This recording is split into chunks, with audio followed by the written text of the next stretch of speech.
Visą savaitę negalėjau ramiai miegoti. Rytais vis svajodavau, o dienom tikrindavau, ar nieks nenupirko paskutinio ruošinio.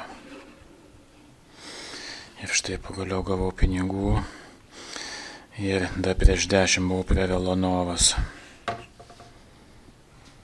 Štai tas ruošinys, rusiškai balvankė. Pagaliau po 10 metų aš nusipelniau 53 dantukų. 53 ir 39 dantukų.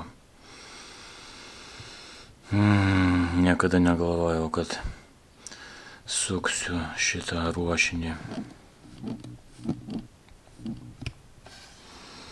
Todėl aš noriu jums pasakyti apie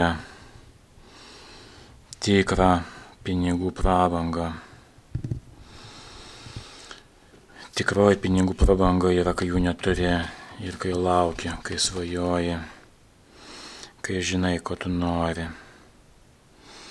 Ši grandinė 105.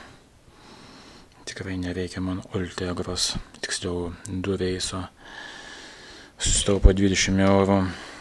Žinot, aš mėgstu švaistyti pinigus.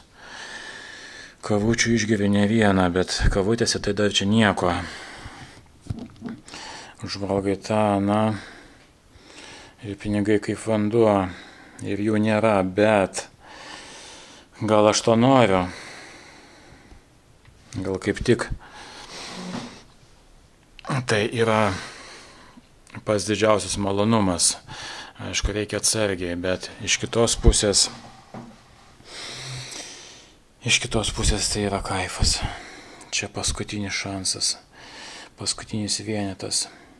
Net Vokietijoje nebėra. Kaifas, kaip aš bijojau. Aišku, mažas šansas, bet buvo, kad kas nors kitas prieš mane nupirks. 120 eurų, ne milijonai. Bet kai jų nėra, tai, žinot, motyvuotas atletas gerai papasakojo apie,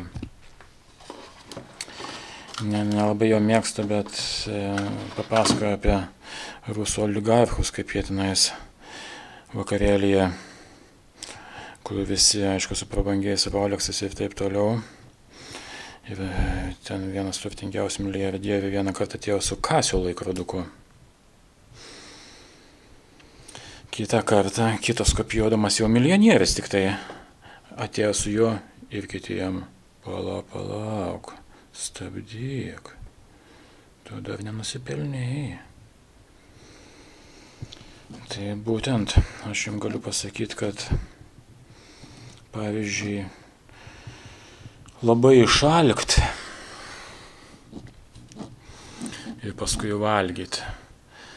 Tai žinokit, nėra didesnio malonumo, ką aš dabar stengiuosi daryti.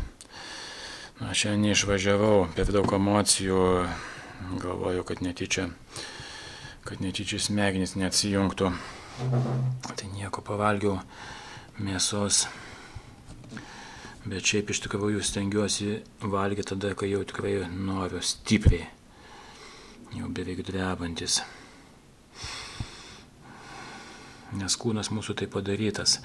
Mes visi esam persivalgę. Mes visi esam iš tikrųjų kiaulės. Aš dabar kuo daugiau važinėju, tuo mažiau noriu valgyti, ypač saldumynų. Bet vis tiek valgau saldumynus, dabar irgi valgiau. Nes jeigu visiškai nevalgysi saldumynų, tai prarasi jautrumą cukrui, kas nėra gerai. Savame, aišku, aš ne pats dėsiu šitą, jau užsirašiau, užsakiau terminą Vilanovai. Ta buvusią atitausių dovanų dviračių mokyklai, man tikrai nereikia, labai nemėgstu laikyti daiktų. Bet jums sakau, žinokit, koks kaifas. Ir kaip tik net 2 klientai. Aš per tą laiką net naują klientę susiradau. Spėjau darbą padaryti ir jinai kaip reta man iškart pinigus pervedė. Neįtikėtina. kaip laiku.